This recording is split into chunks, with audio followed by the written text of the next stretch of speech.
Lucas POV. Chloe! Mula sa kanilang kinauupuan ay narinig niya ang tawag na yun mula sa may edad na ginang na kasama ni na Aya. Nilingon niya ito't nakita nagtatanong ito sa ibang mga naruroon at baka sa mukha ang pag-alala. Have you heard that? They're calling you. Sigurado nag-aalala na sila sa'yo. Lumingon ng batang babae sa tumatawag na ginang at nakangiting tinaas ang dalawang kamay at kumaway. I'm here, Grandma! Malakas din ang sigaw ng bata. Napalingon ang ginang sa gawin nila at patakbong nilapitan si Chloe. Diyos ko namang bata ka at bakit ka lumayo ha? Pinag-aalala mo pa kami ng sobra, sabi nito habang papalapit. I'm sorry, Lola! At mabilis na sumalubong ng yakap sa abuela ang bata. Salamat nga pala, mister, at hindi mo hinayaan na lumayo pa itong apo ko, sabi ng ginang kay Lucas, ngunit baka sa mukha nitong labis na pagtataka habang nakatitig sa mukha ni Lucas. Wala pong anuman, nakakatuwa nga po siyang kausap Tugon ni Lucas na nakangiti. Baka kinulit ka naman ng batang to? Lola, promise po, behave naman po ako. Nakita ko po kasi siya kaninang tulala kaya nilapitan ko. Akala ko po kasi kanina nakatulog siya, sagot ni Chloe sabay bungisngis. Naku talaga kang bata ka. Huwag mo nang uulitin yun ha? Bali ng ginang sa bata. Hindi na po mauulit, Lola. Kaya lang bakit parang kamukha ko po siya? Siya po bang tatay ko? Usisa nito sa may turo pa kay Lucas. Ha? Lambot lang sagot ng ginang at muling tumitig sa mukha ni Lucas. Hindi rin nagawang makaimik ni Lucas dahil sa pagkabigla sa sinabi nito. Naku, ikaw talaga, Chloe. Kung ano-ano na lang ang sinasabi mo. Paano mo naman siya magiging tatay? Hindi nga kayo magkakilala, hindi ba? Saka marami ng tao magkakamukha ngayon, kahit hindi magkapamilya. Ikaw talaga. Mabuti pa, bumalik na tayo sa mami mo't baka nag-aalala na sa sayo. Bumaling ang ginang kay Lucas. Pasensya ka na sa mga sinasabi ng apo ko ha? At saka salamat na rin. Wala po yun, ganyan po talaga kapag bata. Anyway, matanong ko lang din po, bakit ganun pong nasabi niya? Nasaan po bang ama niya? Biglang natigilan ng ginang sa naging tanong ni Lucas. Naku, hindi ko rin alam iho. Hindi naman kasi makwentong pamangkin ko kaya hindi na rin kami masyadong nagtatanong. Sagot nito na halatang umiiwas ng tingin kay Lucas. Oo siya, mauna na muna kami ha. Bumaling kay Chloe at giniya ito paalis. Sige po. Bye po! Nakangiting paalam ni Chloe at sinabayan pa ng kaway habang papalayo. Ginantihan din ito ng kaway ni Lucas. Hindi niya maipaliwanag ang sayang hatid nun sa puso niya. Hanggang sa nasundan na lamang niya ng tingin ng mga ito palayo. Naantalang kanyang pagmamasid ng tumunog ang kanyang phone. Hello? Sir, may 3 bihag kami na mula sa ni-raid naming bar kagabi. Positibo silang mga tauhan ni Salo. Tinig ni Buboy sa kabilang linya. Sige, ikaw na munang bahala dyan sa kanila. Alam mo nang gagawin sa kanila. Make sure na valid ang lahat ng impormasyong makukuha ko sa kanila. If ever na ayaw pa rin nilang magsalita sa mga nalaman nila, you can dispatch them. May importanteng lakad kasi ako ngayon at hindi ako makakarating dyan. Hindi ko rin sigurado mga ilang araw akong wala dyan. Sige sir, update ko na lang po kayo sa mga nangyari. Ibinaba ni Lucas ang linya at tumayo para muling bumalik sa tinutuluyan niyang bahay. May kalayuan niya sa park na pinuntahan niya. Ngunit dahil nag-jogging siya papunta doon, ganun din ang kanyang ginawa pa uwi kahit na may dala naman siyang pera para ipang taxi. Mabuti na rin yun natalo sa 1 buwan na rin yatang wala siyang exercise sa katawan. Patuloy ang paghahanting ng grupo ni Lucas sa mga iba pang taong involved sa pagpaparab ng shop ni Aya at ang pamamasok sa unit nito. Samantala, personal naman na ngayon ang hawak ni Lucas ang pag-iimbestiga sa mga bagong nalaman niya tungkol kay Aliyah o mas tamang kilalang si Aya. Idagdag pang napakaraming katanungan ngayon sa isip niya. Aya's POV. Mami! Masayang tawag ni Chloe sa ina habang nakadipa ang mumunting mga braso at tumatakbong lumapit kay Aya. Abala si Aya sa paghahanap sa anak na si Chloe habang okay si Charles. Kasalukuyan siyang may kausap na marinig ang sigaw ng anak. She's here! Bulalas naman ni Charles na nakaramdam ng relief matapos makita ang kakambal. Kaagad nito sinalubong si Chloe at niyakap. I'm sorry, hindi kita napansing lumayo. Nag-alala tuloy si Mommy. Anito? Sorry din, hindi ako nagsabi. Pero nandito na ulit ako. At alam mo ba kung sino kasama ko? Masayang sabi nito. Where did you go, baby? Ani ay at mabilis na nilapitan at niyakap ang anak. I'm sorry, Mommy. Naku, mabuti na lang talaga't mukhang mabait ang kasama nitong anak mo. Huwag na po kayo mag-worry, Mami. Okay naman po ako eh. Sorry na po. Yumapos ito sa leeg na nakaupong ina. Saka kuya, nakita ko ulit dito yung mamang kausap natin kanina sa daan. Baling nito na nakangiti sa kakambal. Nanlaki ang mga mata ni Charles. Did you talk to him again? Really kuya? Gusto ko lang naman titigan yung mukha niya kung talagang kamukhang kamukha natin siya eh. Hindi ko naman alam na nandito rin pala siya pupunta. Sana nakilala rin siya ni Mommy. At nakangiting tumingin sa ina. Sandali nga, at sino ba naman kasi itong taong sinasabi niyo ha? Ano pangalan niya? Kunot noong tanong ni Aya sa anak, natigilan ng batang babae at saka napakamot sa ulo. Sorry po, hindi ko pala naitanong yung pangalan niya eh. Saka ito lumabi. Si Mommy? She didn't know that man, but she still talked to him. He's a stranger? Nakasimangot na singit ni Charles sa kakambal. Okay, tama na ha. Don't fight, okay? Awat ni Aya sa mga anak. Chloe, don't you ever do that again, okay? We are worrying too much for you. Yes, Mommy. Promise. And I'm sorry. Nagyakap ang mag-ina. Mabuti pa, bumalik na rin tayo sa bahay. Sad ng kanyang tiyahin at sinanyasan nitong asawa para simulan ng sinupin ng kanilang mga dalang gamit. Mabuti pa nga, ayon ng kanyang tiyuhin. Kumalas ang kambal kay Aya at mabilis na tinulungan ng kanilang abuelo sa pagsisinop. Lumapit kay Aya ang kanyang tiyahin. Maaari ba kitang makausap sandali, Alia? Sige po, Chang. Kanina kasi nakita at nakaharap ko yung taong nakasama ni Chloe at napansin ko na talagang malaki ang pagkakahawig nila dito. Kaya nasabi ni Chloe na baka itong kanyang tatay. Matanong ko lang, sino ba talagang ama ng mga apo ko? Ni minsan hindi kita inusisa kung tungkol sa mga bagay na to. Pero ngayon parang ang lakas ng pakaramdam ko na baka tamang sinabi ng bata. Nakita ko kung gaano kalapit kaagad ang loob ni Chloe sa lalaking yun. Litanya ng tiyahin niya. Chang, pwede po bang sa bahay na lang natin pag-usapan ng tungkol sa bagay na yan? Sige, ikaw ang bahala. Hindi naman sana nangihimasok ako sa buhay niyo mag-iina. Pero lumalaki na mga bata at nagsisimula na rin magtanong. Dapat handa ka kung sakali. Salamat, Chang. Alam ko naman po yun eh. Kaya lang talagang hindi ko rin po alam kung paano ko sisimulang ipaliwanag sa kanilang sitwasyon namin. Tinapik ng kanyang tiyahin ang palad niya. Matatalinong mga anak mo, kaya alam kong maintindihan kanila. Sana nga po, Chang. O sige na, sa bahay na lang ulit tayo magkwentuhan. Nasa tapat na ng kanilang gate ang sasakyan ni Aya nang huminto sila para buksan ng kanyang tiyuhin ang gate. Bigla namang nagsalita si Chloe habang nakalingon sa gawing likuran ng sasakyan. Oh, he's there! Ani Chloe sabay turo sa lalaki nagja-jogging. There you are again! Tila nairitang sagot ni Charles sa kakambal. Look, Mommy! Did you know him? Makulit na tanong ni Chloe at sinadya pang kalabitin ng ina na nasa harapan ng manibala. Curious na napalingon si Aya sa direksyon na itinuro ni Chloe.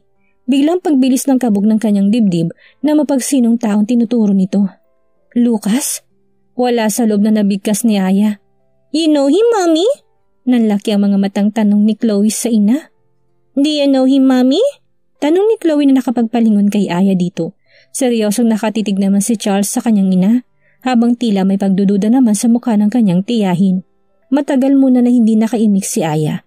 Nabalik lamang siya sa sarili mula sa pag-iisip matapos marinig muli na nagsalita si Chloe. Hi!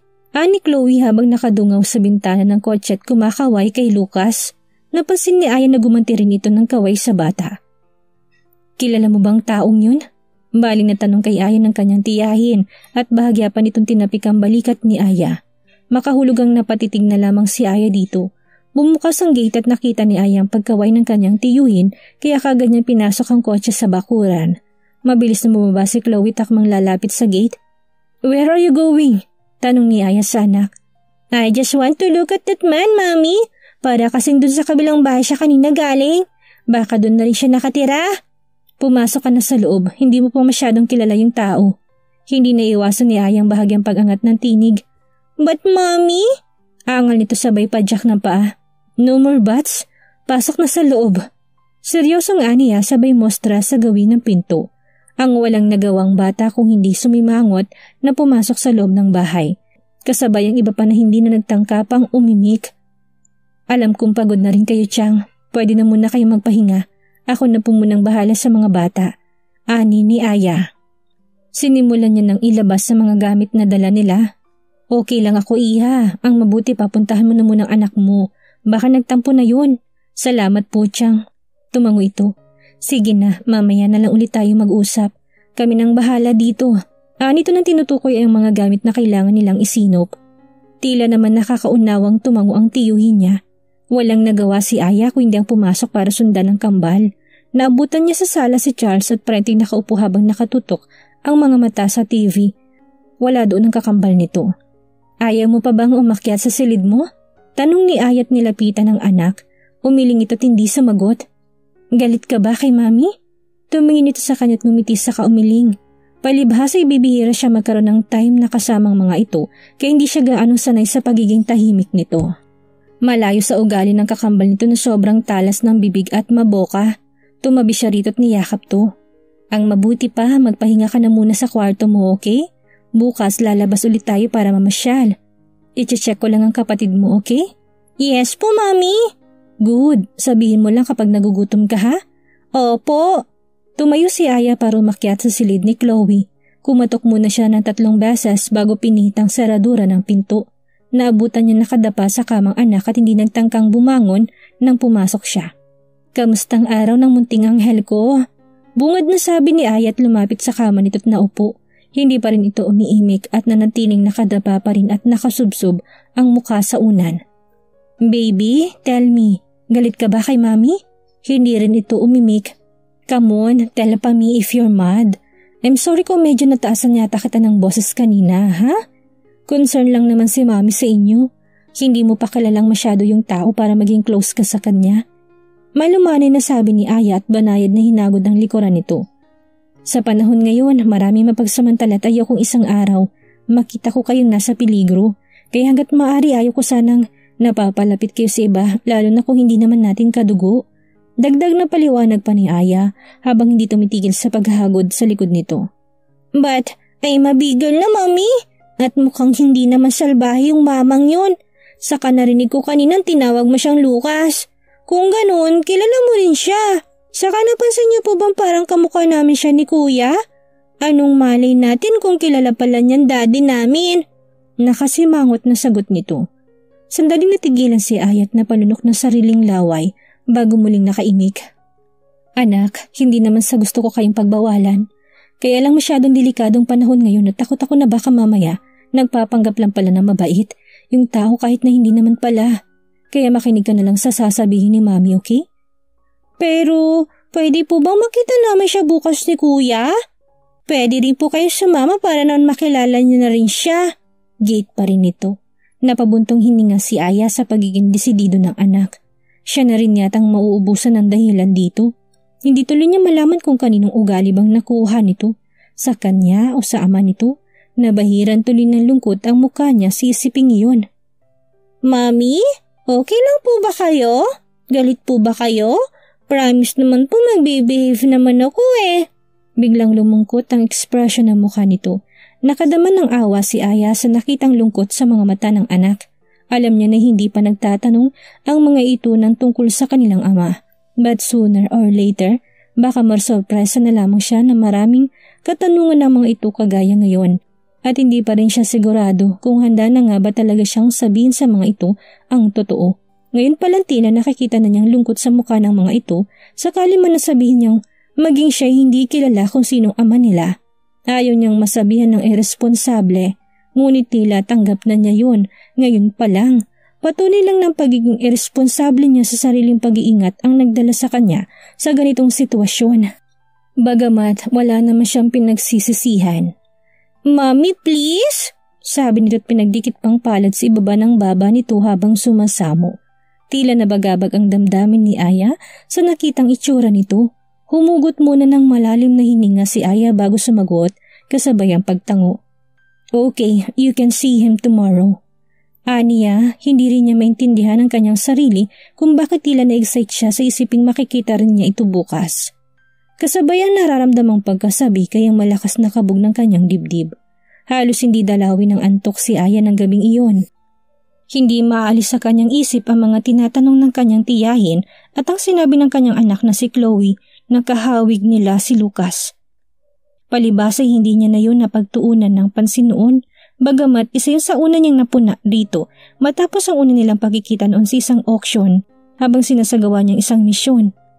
At hindi rin siya gaano nakaramdam ng pagkailang dito matapos siya nitong tulungan sa hotel. Kailangan lamang niya itago ditong totoong feeling sa pamamagitan ng pagsusungit dito. Isa pa, ayaw naman niyang lumabas na isang cheap lalo pat isa na siyang disgrasyadang babae. Matapos na minamagitan sa kanila na kung sinong lalaki noon sa isang bar, hindi na siya nag-aksaya ng panahon na alamin pa kung sino man ito. At lalo na wala siyang balak maghabol dito matapos siyang mabuntis at maanakan. Aminado naman siya na siya ang may pagkukulang sa sarili kaya nangyari yun. Bumangon siya at lumabas sa veranda. Nasa ikalawang palapag ang kwarto nila ng kanyang mga anak kaya kita niya paligid. Ang mga ilaw sa buong komunidad nila na tila mga bituin na nagsisilbing liwanag sa paligid. Malamig ang temperatura kaya halos kulang pang kapal ng suot niyang jacket. Nagtagal siya rito ng mga ilang minuto bago muling pumasok na maramdaman niyang panunuot ng lamig sa kanyang katawan. Bumaba siya para magtimpla ng gatas at makatulog para makatulog siya. Pabalik na siya sa silid nang pumasok naman sa kusina ang tiyahin niya. Nandito ka rin pala. Hindi ka rin ba makatulog? Puna nito sa kanya. Opo, Chang. Uminom na lang po muna ako ng gatas para pampaantok. Bakit po kayo gising pa hanggang ngayon? Kumuha ito ng malamig na tubig at uminom. Hindi rin kasi ako makatulog. Kanina pa kasi hindi maalis-alis sa isip kong itsura ng lalaking kausap ng anak mong si Chloe sa park kanina. Ewan ko ba? Hindi naman sa nakikialam ako. Pero minsan hindi naman kami nag-usisa sa'yo ng tungkol sa ama ng kambal mo. Kaya pasensya na kung ganito ako mag-isip ngayon. Hindi ko rin kasi maiwasan tanungin ang sarili ko kung posible bang maging ama ng kambal mong lalaking yun. Lalo na't parang ang gaan yata ng loob ng mga bata sa kanya. Isa pa, nung nakaharap ko kasi siya, ramdam ko naman na mabuti siyang tao. Hindi nakaimik si Aya sa mga sinabi ng tiyahin. Naintindihan naman niya ito kung mag-isip man ng ganon. Kung sa bagay, kahit naman siya hindi maiwasang mapaisip, lalo pat hindi rin niya kilala ang katauhan ng ama ng kanyang mga anak. Humilo ng upuan si Aya at naupo. Ganon din ang ginawa ng kanyang tiyahin. Dinantay nitong palad sa palad ni Aya nakapatong sa ibabaw ng mesa. Hindi naman sa nangingialam ako. Concern lang ako sa mga bata. Nagsisilaki na sila at madalas na rin silang magtanong. Naiinggit sila sa mga nakikita nilang kompletong pamilya sa tuwing lalabas kami. Sa palagay mo kaya, hindi kaya panahon na para sabihin mo rin sa mga bata kung ano ba talagang kalagayan nila sa totoong ama nila? Bumuntong hininga muna si Aya bago nakasagot. Kahit naman po gustuin ko, Chang, paano? Hindi ko alam kung paano ko sasabihin sa kanila na kahit ako, hindi ko rin kilala kung sinong ama nila. Kailangan ko bang ikwento sa kanilang naging kapabayaan ko noon kaya sila nabuo? Hindi ko naman ginustong nangyari kaya nga ginawa kong lahat para lumaki silang maayos at hindi makaramdam na may kulang sa kanila. Pero hindi habang buhay mong maililihim sa kanila, magtatanong pa rin sila kaya dapat handa ka. Alam ko po, isa rin sa nagpapagulo sa akin ngayon ang hiling kanina ni Chloe na makita muli si Lucas. Lucas? Sinong Lucas naman ito? Kunot noong tanong ng kanyang tiyahin. Si Lucas po yung lalaking tinutukoy niyo nakausap at nakasama ni Chloe sa park kanina. Ani ni Aya. Kung ganon, tama ang kutob ko na maaaring magkakilala nga kayo? Paano niyo po nasabi? Takang tanong dito ni Aya.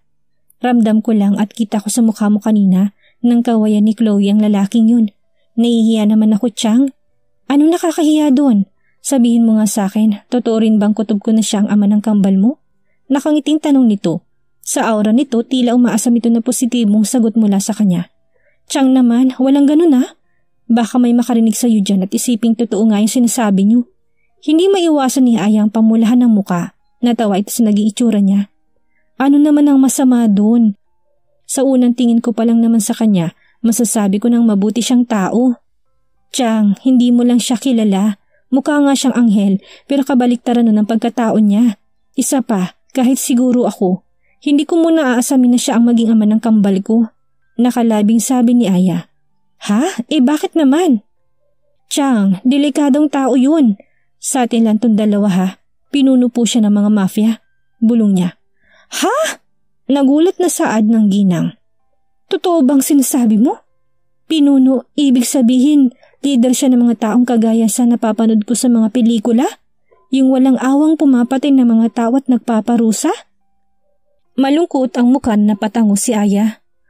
Ay sus Mariosep, napantanda ang ginang. Pero wala naman sa itsura niya pagiging matapang ha. Siguro marunong lang talaga siyang magdala. Kibit balikat na tugon ni Aya. Paano yan? Papayagan mo pa rin bang anak mo na makita ulit siya? Ano po ba sa palagay niyo? Nakapagbitaw na po ko ng salita sa kanya na pumapayag ako. Ayaw ko naman po magtampo sa akin ng anak ko kapag hindi ko tinupad yun. Tinapik ng ginang ang palad niya at ngumiti. Magtiwala na lang tayo na may magandang planong Diyos para rito. Salamat Chang, lalo na sa pagbabantay at pag-aalaga sa kanila. Sus, batang to naman. Para ano pa't naging tiyahin mo ko kung hindi naman pala kita tutulungan? Basta, huwag ka lang mahihiyang magsabi lalo na kung may kailangan ka ha? Suportado ka namin ng tiyong mo. Halika nga at payakap. Nakangiting sabi nito. Tumayo si Aya at lumapit dito sa sila nagyakap. Marami pa sila na pag-usapan bago nagpa siyang pumasok sa kanilang silid. Maagang bumangon kinabukasan si Chloe. Antok na antok pang pakiramdam ni Aya ngunit pinilit siyang guluhin at gisingin ito. Mami, good morning! Gising na! Sinabayan pa nito ng yugyug ang malakas na pagtawag. Antok pa ako eh. Aniya na tumagilid ng higa. May promise ka pa sa akin, hindi ba? Nakasimangot na sabi ni Chloe. Yes, bakit? Aniyang nakapikit. Bangon ka na! I want to see him again today! Nagmulat si Aya ng mga mata.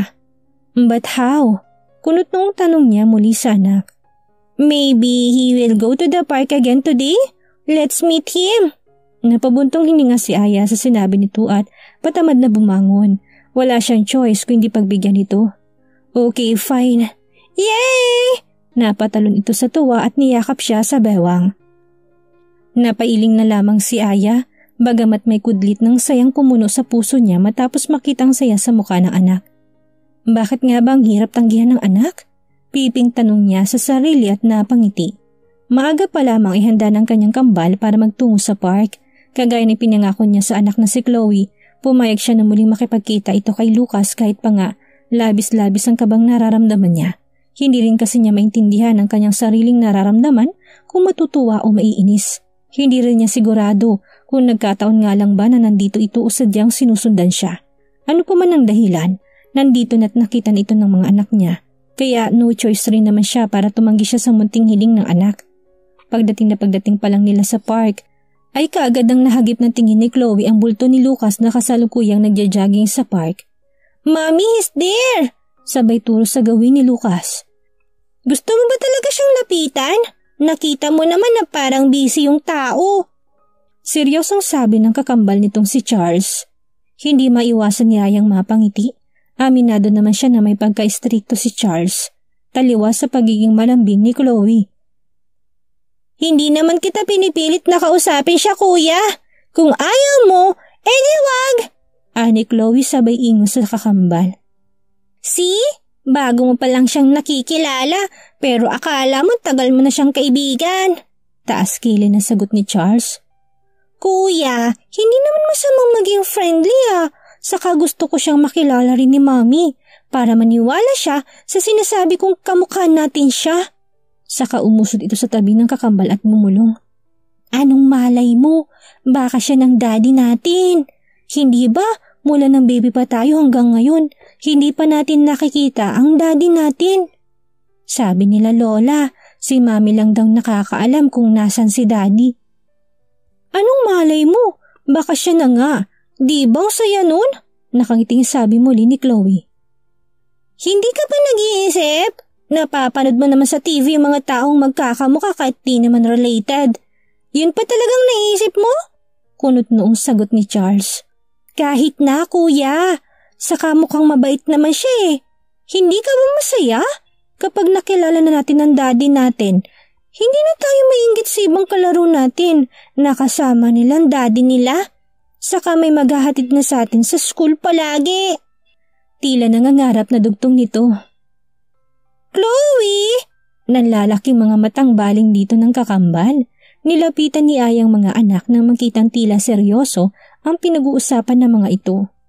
Bakit parang nakasimangot yata ang cupcakes ko? Si kuya kasi, ang KJ! Nakasimangot na sagot ni Chloe. Hindi ako! Ikaw nga eh! Gusto mo sabihin ko pa kay Mommy? Sinama nito ng tingin ni Chloe. Oo, tama na yan. Baka kung saan pa makaabot niyang pagtatalo niyong dalawa. Saway ni Aya sa kanyang kambal. Eto kasi si Chloe, Mommy. Sabi niya, baka raw taong yung daddy namin. Pwede po ba mangyari yan, Mommy? Biglang namutla at natigilan si Aya sa tanong ni Charles. Hindi niya sukat akalain na mag-iisip ng gano'n ng anak. Sa loob ng 7 taon, kahit minsan, hindi niya narinig ang mga ito na nagtanong sa kanya. Madalas kasi na napagtatanungan ng mga itong tiyahin niya. Mami!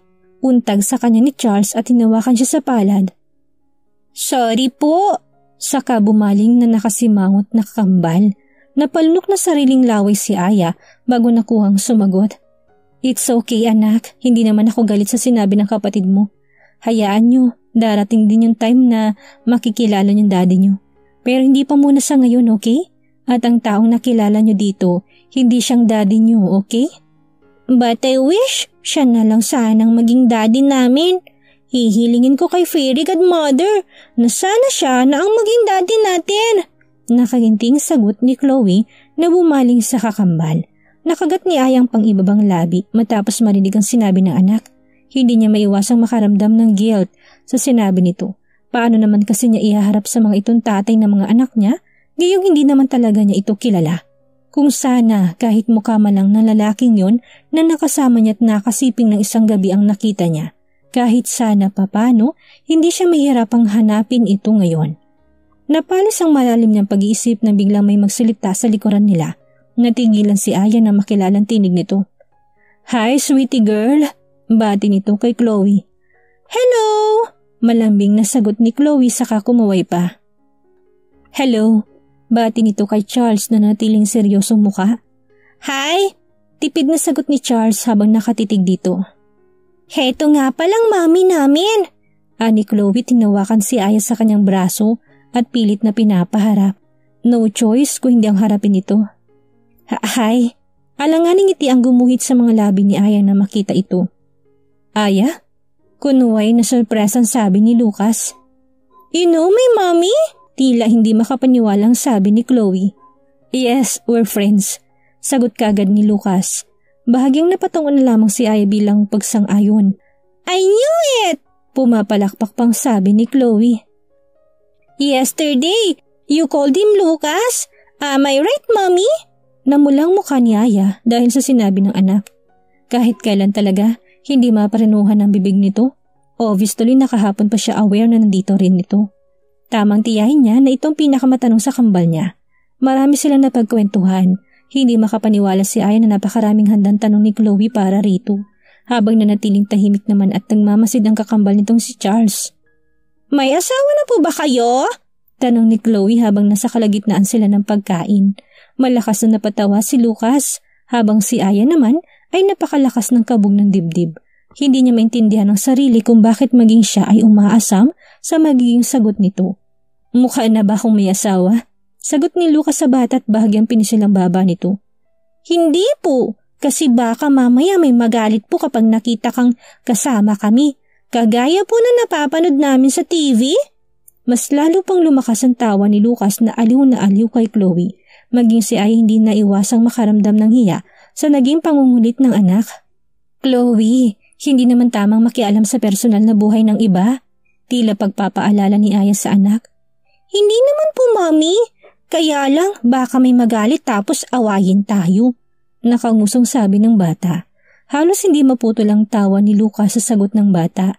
Napilitan itong pigilan ng sarili sa pagtawa nang mapansin ng biglang pag-asim na mukha ni Aya habang nakatingin sa kanya. Tila may hindi ito nagustuhan sa kung ano. Actually, wala naman akong asawa but... You have a girlfriend? Biglang putol ng bata sa sasabihin pa sana ni Lucas. Parang ganun na rin. Kaya nga lang hindi pa niya alam na ganun. Ano pong ganun? Ang gulo naman pala. Means girlfriend ko siya pero hindi pa niya alam. Sagot ni Lucas at pasimpleng bumaling ng tingin kay Aya. Saka kumindat dito na naging dahilan para pamulahan ito. But soon malalaman na rin niya. Biglang lumungkot ang aura ni Chloe. mas lalon man dumoble ang bilis ng kabog ng dibdib ni Aya. Why? May problema ba? Bigla ka yatang nalungkot? Puna ni Lucas sa bata. Kasi po, sigurado kapag kasama niyo na po yung girlfriend niyo, baka hindi ka na rin po namin makikita. Bakit naman? Takang tanong ni Lucas.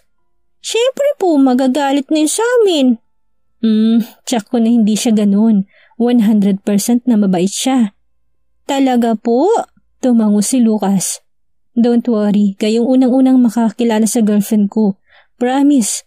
At tinaas pa ni Lucas ang palad ng tila sumusumpa. Ang mabuti pa, magpaalam na kayo sa kanya. Baka kasi naabala na natin siya. Putol ni Aya sa pag-uusap ng dalawa. Don't worry, I'm free today. Mabilis na sagot ni Lucas. Bumaling ito kay Charles. Do you want to play? Umiling si Charles bilang sagot, hindi na rin umimik si Aya. Kuya, I want to play there! Sabi ni Chloe sa kakambal nito. Tinuro nito isang bubble house. Do you want me to play with you? Tanong ni Lucas sa dalawang bata. No? Biglang sagot ni Chloe. Bawal ang malaki sa loob. Kami na lang ni Kuya. Right, Kuya? Tumango at tumayo si Charles at sinamahan ng kapatid. Be careful. Paalala ni Aya sa mga ito. Naiwan sina Aya at si Lucas. Matagal na katahimikan ang namayani sa dalawa bago si Lucas ang naunang nagsalita. I'm curious, nasaan ang ama ng mga bata? Natigilan si Aya at hindi malaman kung anong isasagot sa tanong nito. Sa totoo lang hindi siya handa sa mga ganitong tanong. Hindi ko alam kung nasan siya. At wala akong planong alamin pa. And please lang, spare that matter. I'm sorry. Anyway, kamusta naman ang bakasyon mo dito? You didn't tell me na akit ka pala rito. E di nagsabay na sana tayo. Wala naman kasi sa plano ko to. Lately ko na lang napag-isipan. Ikaw, bakit nandito ka? Balik tanong dito ni Aya. May business meeting ako kahapon. Pabalik na sana ako kaya lang nag-extend na muna ako sa vacation. Kahit ilang araw lang. Dahilan ni Lucas para hindi to maghinala na sinundan talaga niya doon. Katahimikan muli pagkatapos noon, parehong nakatuon ang kanilang tingin sa naglalarong kambal. Kamusta ka na? Muli tanong ni Lucas. Okay naman. Bakit mo naitanong? Hindi na kasi kita nakita after that night. Naintindihan naman kita. Gusto ko lang malaman kung galit ka ba dahil sa nangyari sa atin. Huwag mo nang ipaalala yun, pwede? Sabihin na natin na dala lang tayo pareho at nakalimot. Let's move on. Para namang hindi ka sanay sa panahon ngayon, ani Aya na pilit kinukubli ang mukha dito. Kumuyom ang kamao ni Lucas at mapait na napangiti. Hindi niya inaasahan ang naging sagot ni Aya. Hindi tuloy niya masabi kung nasaktan ba siya dahil doon. Oh, you mean that night was? It's purely lust. And don't say it, okay? Baka mamaya marinig ka pa ng mga bata. Matagal na hindi nakaimik muli si Lucas, pilit nitong tinatantsyang sinabi ni Aya. Napahugot muna ito ng malalim na hininga bago muling nagsalita.